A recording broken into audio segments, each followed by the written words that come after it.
One time I went to the bar with one of my friends. I had just turned 21, so I haven't been to much bars up to that point.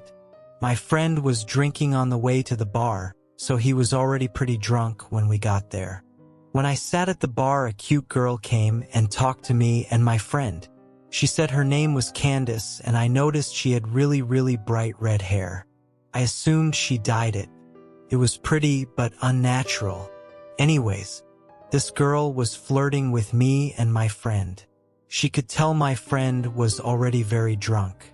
To be honest, I played along like I was drunk already too, since it seemed to be working for my friend. I didn't know if she was just trying to get free drinks, so I told her we didn't have much money. She offered to buy us drinks. She kept buying us drinks, and I started to get confused as to who she liked between me and my friend. My friend went to the bathroom. Before he came back, he was kicked out by the bouncers. He was too drunk. Candace and I went outside with him. She kept telling him to go home with her. He was so out of it he could barely answer her. I told her he was too drunk and that I couldn't let him go anywhere. I didn't want him to wake up hungover in some random house with no car and no idea what happened. Candace kept pushing it, saying that she would take care of him, but I told her no because I had to stay with him. I was more sober than him, he was my responsibility. I told her the only way he was going anywhere was if I tagged along. I assumed she thought that I was jealous or cock-blocking, but my friend could barely stand and lost interest in Candace already at that point. She immediately started flirting with me and offered to get my friend a taxi to drive him home and said we could go to her place alone. At this point, I had a few drinks and I was pretty buzzed, so I agreed. We took my friend to the taxi and walked to her car. I slightly stumbled on the way to her car. "Wow, you're pretty drunk, huh?" she said, smiling as she held onto my arm. "Yeah," I said. I don't know why, but I just felt slightly shy and anxious. Everything was just happening too easy for me, so I felt uneasy. We got in her car, we drove down the street. "Want to stop at the liquor store and get some more to drink? I'll buy it, so don't worry about paying," she offered. I didn't want to drink any more than I already did. I was already buzzed and wanted to be able to carry myself throughout the rest of the night.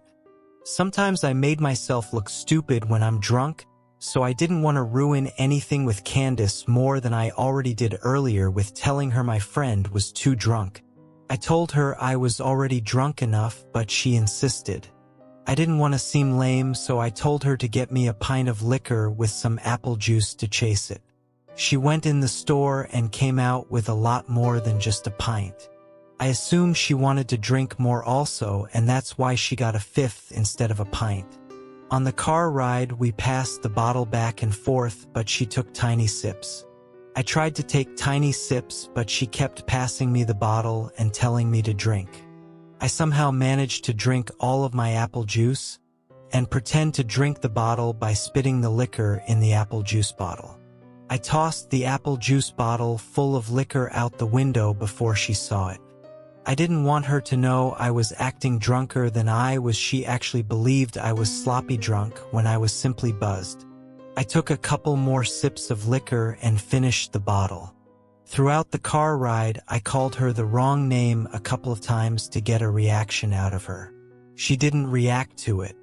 She just kept letting me call her Carla without correcting me. For some reason, I thought she lied to me about her name initially. We drove up to her house. I pretended to trip and stumble into her front door. She helped me walk inside by holding me up. She opened her front door, which was unlocked. We walked in her house. She closed her front door and then locked it. I thought that was strange, but assumed she didn't want anyone walking in on us. I told her that I had to use the bathroom. I walked into her bathroom, locked the door, and looked in the mirror. I just felt strange. I felt like something was off. I felt myself becoming more drunk from finishing the bottle earlier. I turned on the sink to make noise and made myself puke up the liquor I drank. I flushed and went to the sink and started drinking the tap water out of my hands to sober up. I just didn't want to be drunk, but I still wanted to hook up with Candace, so I wanted to pretend to be drunk. I turned the sink off and I could hear her talking to someone. He's drunk as hell. He can barely stand up. You do it. Who was she talking to? And do what? I walked out of the bathroom and into the living room. The moment I stepped into the living room, I saw her walking into another room. All I could see was the back of her head. That strange, very bright red hair go into another room. I didn't see her face or anything. I just saw her kind of walk fast into the room. The living room was pretty dark. Hey, where you going? I slurred like I was drunk. She walked back into the dark living room and up to me. Let's go in my room, she said. I looked at her bright red hair and then into her eyes. They were different. Her face was different. It was another girl with the same hair. That's when I realized. It was another girl with the same wig on. It was a wig the whole time. She had changed it with the girl from earlier for whatever reason. My heart felt like it stopped.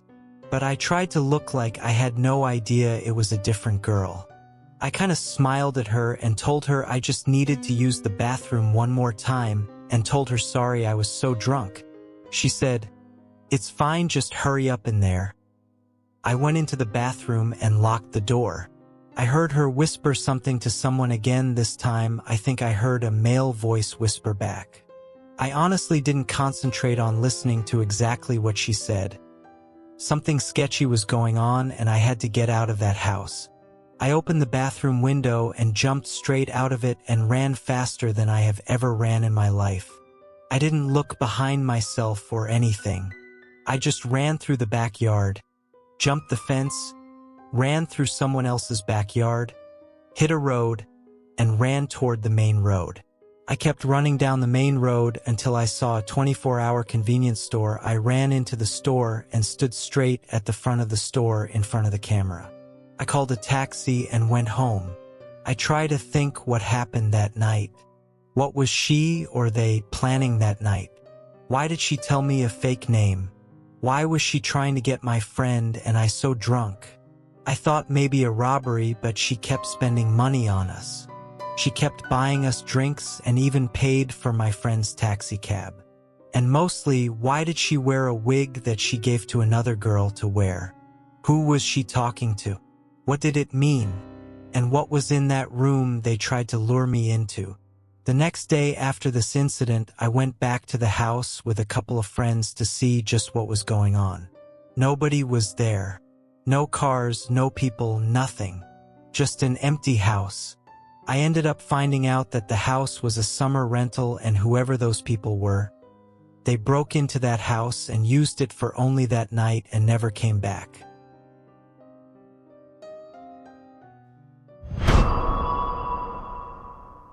I've had a stalker for about 4 years.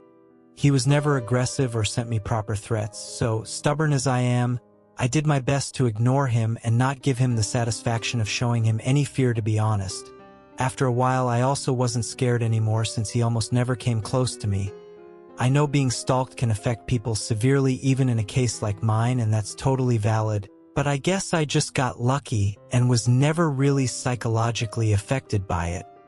His stalking behavior mostly just consisted of sending me letters and gifts, such as photos of my own apartment building from the outside, things he dug out of my trash can, and so on. I called the police many times, but they weren't able to catch or identify him.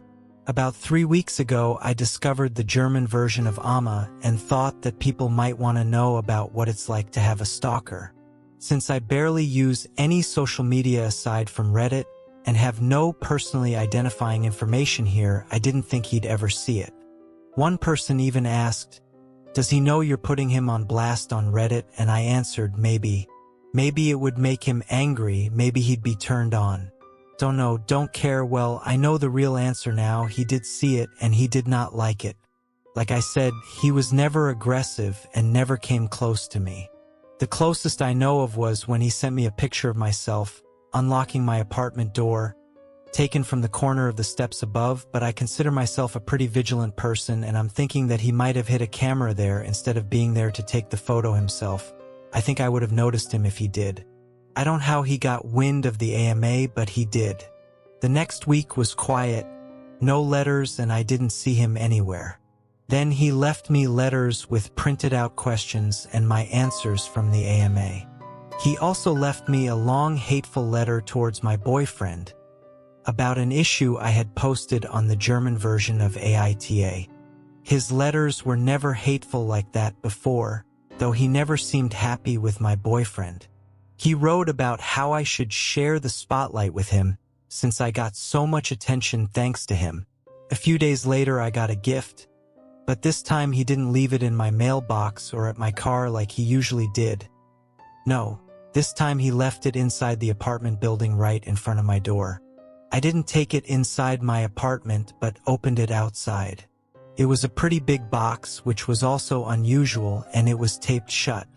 As I'm typing it out, I realized that wasn't a good idea at all and could have ended badly for me. But luckily he didn't send me a bomb or anything. He did, however, send me several zip ties, a roll of tape, the kind you use to tape off walls when painting, nothing you could use to restrain someone. A TV remote with most buttons picked off, a pack of Band-Aids with a few used ones, not actually, just made to look that way according to the police. And a framed picture of me. I could tell the picture was taken a few days ago, and my boyfriend was next to me but cut out of the photo. The frame was shattered and the package was full of glass shards. Clearly more than just what could have fallen out of the frame, and they were also intentionally put inside the crumbled newspaper that was stuffed in there to keep it all in place. I called the police right away and gave it to them.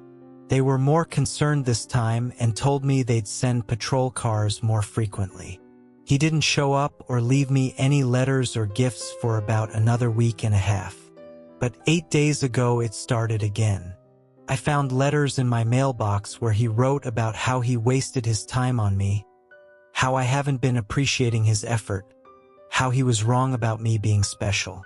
5 days ago, I left my apartment in the morning and heard a crunch sound as I stepped on my doormat.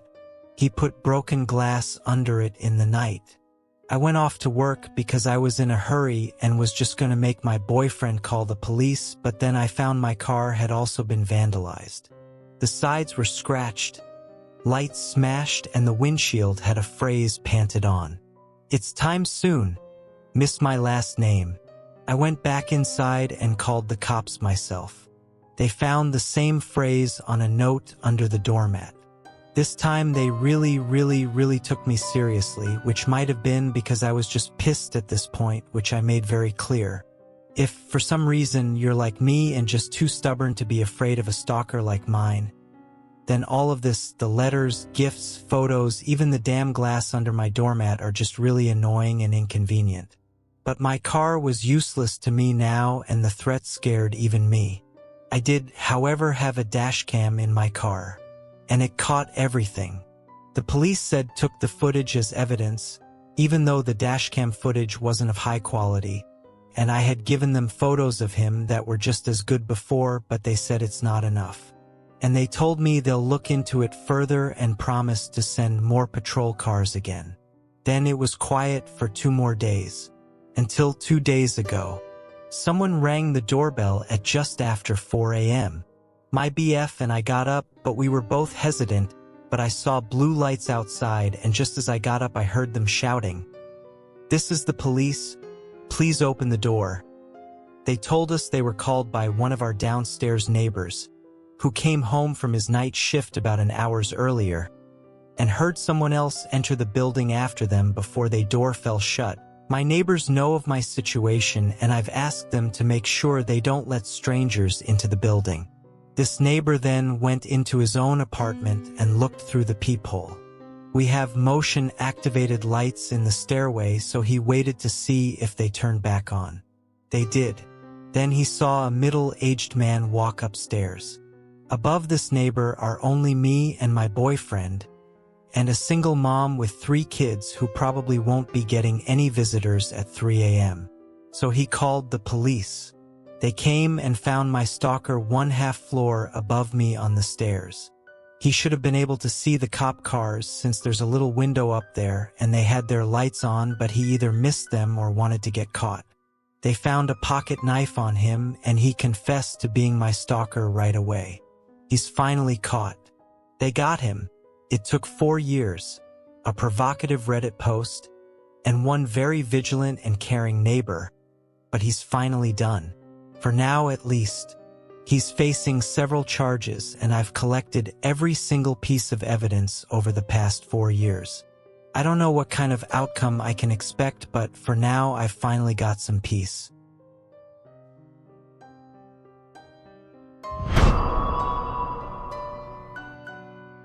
I'm a girl. My mom was a horrible addict. She barely took care of me as a kid. At the time of this incident, I was around 6 or 7, so my awareness and understanding of things happening may not totally make much sense. This happened in the 90s. One night my mother and I were on a car ride. I wasn't sure why we were driving, but it was late at night. I'm not sure what time it was, but I assume it was really late because there weren't many cars on the street and I was sleeping in the back seat. I don't even remember getting in the car. My mom drove up to some sketchy house and left me in the car for what felt like forever. Suddenly the car door swung open and someone violently grabbed me by my arm and yanked me out of the car. I started screaming and crying until the man that grabbed me looked in my eyes and said, "Be quiet and don't try to run or I'll kill you." He had a scruffy beard and looked like a madman. I was scared to death, so I listened. He held me tight by my arm, shut the car door, and walked with me down the street. I looked back at the house my mom was in, hoping that my mom would come out the last second and save me. I looked at the house as long as I could as the man dragged me further and further away. As we walked down the street, I wanted to cry, but I was in shock and in fear. I didn't know what to do. If I sniffled or cried, the man would tighten his grip and yell at me. I can't even explain how scared and confused I was. We walked for a little while and ended up in the projects. The projects were a bunch of buildings crammed together in a shitty neighborhood. We walked into one of the buildings and walked up a flight of stairs. My legs and feet hurt like hell, but I was too scared to stop moving or complain. We walked up another flight of stairs when I saw some random guy smoking a cigarette in the stairway. Then, without warning, the guy that kidnapped me fell to the ground. It happened so fast. I didn't know how the kidnapper fell to the ground so fast, but the next thing I remember is the cigarette guy was punching and kicking the kidnapper in his head and face. The kidnapper was out cold. Cigarette guy picked up the kidnapper by the back of his jacket and threw him down the stairs. You have no idea how scary and violent it is to see an unconscious man fall down the stairs. To this day, I still have a fear of falling downstairs. He bled everywhere. I still have no idea how cigarette guy knew to help me, but I'm glad he did. Maybe he could see tears in my eyes. Maybe he just picked up on something and had a bad vibe, but he acted instantly. The first second he attacked my would-be kidnapper. Cigarette guy starts pacing back and forth, swearing at himself, gritting his teeth and clenching his fists. I thought he was mad at me, so I started to cry. He looked at me and said, "Okay, shut up." He had an attitude, so I listened to him out of fear. I wasn't as scared of cigarette guy as much as the bearded guy, but I was still in fear of him. He started to ask me questions with an attitude. "Why are you out this late? Where are your parents? Why would you talk to strangers?" I was in so much shock and confusion I couldn't answer the man's questions correctly. He asked if I knew my way home, and I told him I didn't. I told him a broken story about what happened, and somehow with the information I gave him he knew where my mom's car was. The only thing I remember about the road is passing a house with Christmas lights on it despite Christmas already being over. I think he knew the area well enough and figured out where I needed to go from that information, but I honestly don't even remember telling him about the Christmas lights. Anyways, he told me he would take me back if I promised over and over that I wouldn't tell the police that I saw him or anyone that looked like him, and made me promise that I wouldn't even tell the police anything. He had an attitude. I didn't care what he asked me, I just wanted to go back to my mom, so I agreed. I followed him down the stairs. The bearded guy was still laying on the ground, bleeding at the bottom of the stairs that cigarette guy threw him down. He wasn't moving at all. For all I know, he was dead, and I hope now that he was. Cigarette guy stepped over the bearded guy and I followed. We walked outside and cigarette guy looked around panicky. I remember him telling me, "The police don't like me." We walked out of the projects and my feet still hurt. Cigarette guy was walking fast in a panic and I had to basically jog to keep up with him. I started crying and he asked what was wrong. I told him my feet hurt, and I remember him sucking his teeth and picking me up with an attitude. He awkwardly cradled me in both arms. He walked down the road for a moment. Then I remember him swearing and running behind a house or a building. A cop car was driving down the road. He put me down and told me to run to the police car. I tried to run, but my legs could barely move and I was scared. The cop car kept driving and rode away without seeing me before I could even get remotely close to it. He kept swearing to himself as he picked me up again and ran down the street. He took me behind a lot of houses and hid from every cop car that drove by. I assume now that the police were looking for me. He carried me in both arms, running fast down the road when I saw my mom at her car in the distance. She was surrounded by police. Cigarette guy put me down and told me to run to the police. I got so excited the pain in my legs disappeared. He put me down and ran away. I ran towards the police and my mom. My mom picked me up and hugged me tight. The police started to ask me and my mom questions. I don't remember too much about their questions, but I remember my mom telling the police some convoluted story that just didn't make any sense. She basically told me to not say anything, and I didn't say much but cried a whole bunch. We went home. Days later, my dad picked me up and knew something was wrong. I told him everything. I never lived with my mom again. When I grew up and had time to think about that day, I never forgave my mother. Not too long ago, I asked my dad what he remembers about the situation, and he told me what he thinks happened from what I explained to him from years ago. He said my mom was on a drug binge, I got kidnapped, someone saved me, but the person that saved me had warrants and wasn't mad at me, he was just frustrated with the situation that he had to deal with. Imagine being a criminal on the run and now you have a kidnapped girl with you and you just beat a guy up half to death. If he would have gotten caught with me, he could be in jail for my kidnapping. With my mom lying and me being in shock and confused, I wouldn't be able to tell them that the man helped me because while it was all happening, I didn't even notice he was helping me. To the man that saved me, thanks. To the man that tried to kidnap me, let's not cross paths again.